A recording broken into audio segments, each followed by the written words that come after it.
CO को trap किया गया है। सीओ को मैं अब आपको बताऊं, जो मुझे इत्तलात मिली है कि जब राशिद लतीफ ने ये धमाका किया एक पीटीवी स्पोर्ट्स पर, तो उसके बाद सीओ से राब्ता किया पीसीबी के चेयरमैन ने और उसे कहा आप बात करें बाबर आजम से।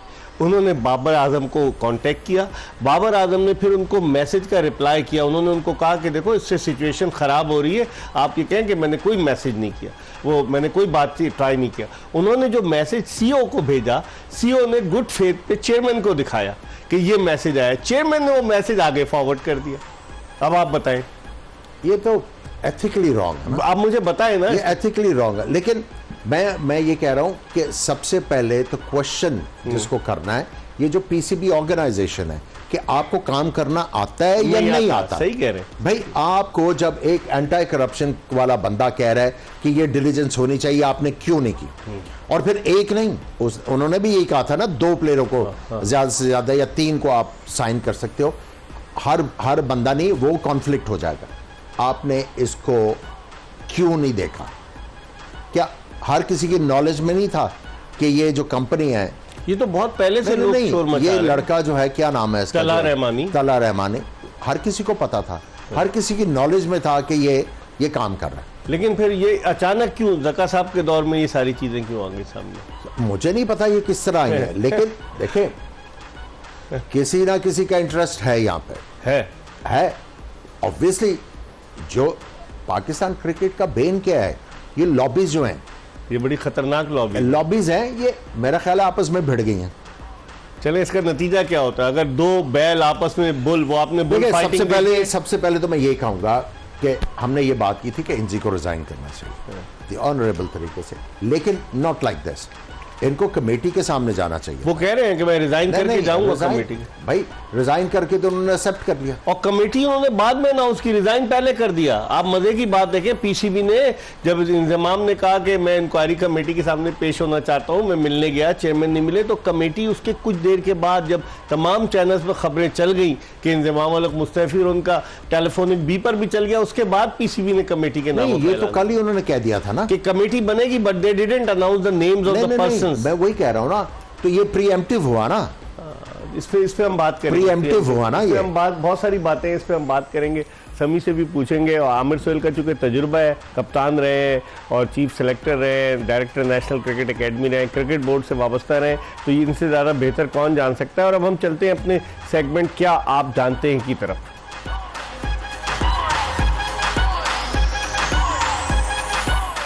किस पाकिस्तानी बैट्समैन ने वनडे में, अब ये बल्लेबाज लिख रहे हैं, किस पाकिस्तानी बैट्समैन ने वनडे में एक इनिंग्स में सबसे ज़्यादा रन्स बनाए? फ़खर जमान, इमरान नज़ीर, सईद अनवर, बाबर आजम।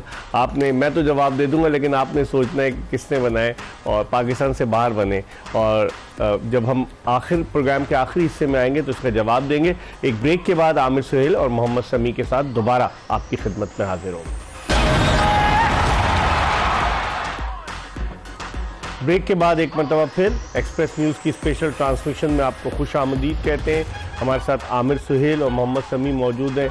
हम बात कर रहे थे पाकिस्तान क्रिकेट के गंभीर मामलात के हवाले से। समी, आज एक और दिलचस्प बात आई कि हारून रशीद जो आपके चीफ सेलेक्टर थे, उन्होंने ज़का अशरफ के खिलाफ कानूनी चाराजोई का वो कहा है। उन्होंने कहा कि मैं एक बयान दिया, उन्होंने कहा मैं कभी नहीं बोलता, मुझे बहुत क्रिटिसिज्म होता है, लेकिन ज़का अशरफ ने ये कैसे कह दिया कि मैं चीफ सेलेक्टर था। उन इंटरव्यू में शायद वो स्लिप ऑफ टंग हो गया या कि वो चीफ सेलेक्टर थे हारून रशीद। क्या कहेंगे, आपके चीफ सेलेक्टर किसी से ज़्यादा वो महाजाराई तो नहीं लेते थे मोल माशाल्लाह से? देखें जी, काफ़ी सारी चीज़ें हैं जो पाकिस्तान क्रिकेट में नहीं आ रही हैं और नहीं पता चल रही हैं। बाकी एक हारून रशीद खारिफ मेरे नहीं, पाकिस्तान के चीफ सेलेक्टर थे। आपके साथ भी काम ये काम मेरे साथ भी किया, तो पाकिस्तान के चीफ सेलेक्टर थे। तो आई डोंट नो कि किस तरह भी पाकिस्तान की क्रिकेट जा रही है।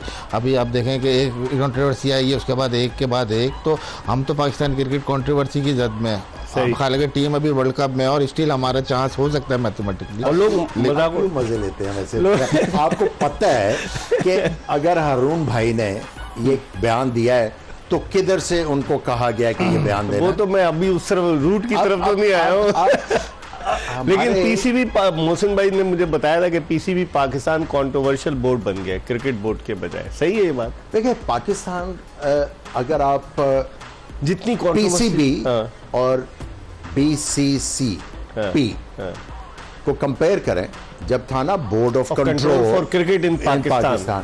जब से ये कंट्रोल निकला है ना, आउट ऑफ कंट्रोल हो गए। सारा कुछ आउट ऑफ कंट्रोल है। लेकिन लोग कहते हैं कि 2013 में जब पहले बीसीसीपी चले, 1994 में बीसीसीपी जो था वो पीसीबी में कन्वर्ट हुआ, पाकिस्तान क्रिकेट बोर्ड। सैयद जुल्फ़िकार अली शाह बुखारी मरहूम उसके पहले चेयरमैन बने और आरिफ अब्बासी पहले सीईओ बने। फिर उसके बाद लोग कह रहे हैं कि जब से पाकिस्तान क्रिकेट बोर्ड में 2013 के बाद से ये सिलसिला शुरू हुआ कि पेट्रन पहले सदर मुमलिकत होते थे, जब से 1948 से मियाँ इफ्तिखार ममडोट के उससे, और जब से 2013 में सेठी साहब ने आकर पेट्रन नवाज शरीफ साहब को बनाया, उन्होंने रूल चेंज किया कि अब प्राइम मिनिस्टर जो है वो पेट्रन इन चीफ होगा क्रिकेट बोर्ड का। और उन्होंने ये वजाहत दी कि चूंकि वजीर आजम साहब एक फर्स्ट क्लास मैच खेले हुए हैं, उनको क्रिकेट से दिलचस्पी है, तो इसलिए उसके बाद से नहीं आप समझ, नवाज शरीफ आए, सेठी को लगाया उन्होंने, जब पीपल्स पार्टी की गवर्नमेंट आई एजाज भट्ट को लगाया, इमरान खान की गवर्नमेंट आई एहसान मानी रमीज राजा को लगाया, तो उसके बाद से आप समझते हैं अपॉइंटमेंट्स पॉलिटिकल बेसिस पे होना शुरू हुए। देखिए, जब आप प्रेसिडेंट ऑफ पाकिस्तान की बात करते हैं ना, वो न्यूट्रल होते हैं ना, कहते हैं।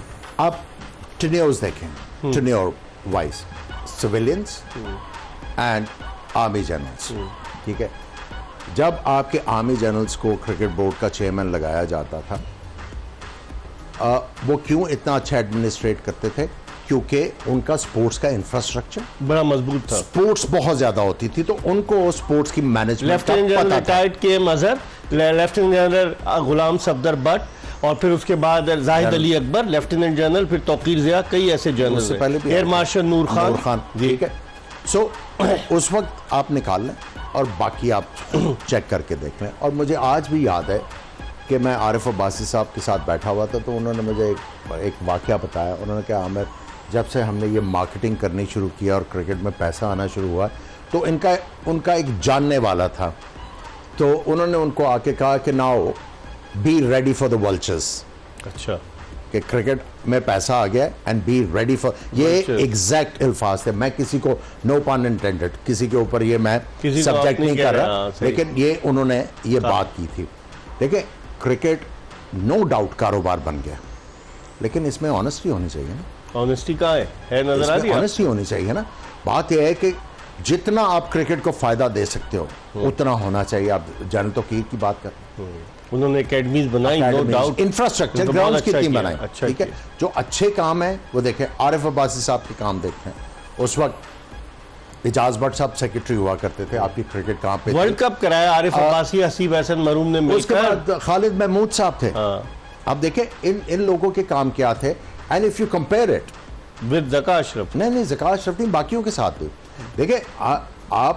आपने अभी बात की ना, अब जब आप पॉलिटिकल अपॉइंटी कर रहे हो तो फिर यही होगा। अब देखें ना, एक जर्नलिस्ट है, वो अपने जर्नलिज्म का फायदा उठा के अगर क्रिकेट बोर्ड का चेयरमैन बनता और है, एक चीफ जस्टिस, ठीक है, आप मुझे बताएं, मैं वही कह रहा हूं ना। फिर ये चीजें अगर होंगी, अफर्मेशंस होंगी, तो फिर जो है बिजनेसमैन भी बन जाते हैं, चीफ जस्टिस भी बन गए, डॉक्टर भी बन गए, ये ब्यूरोक्रेट भी बन गए। सब्जेक्ट है।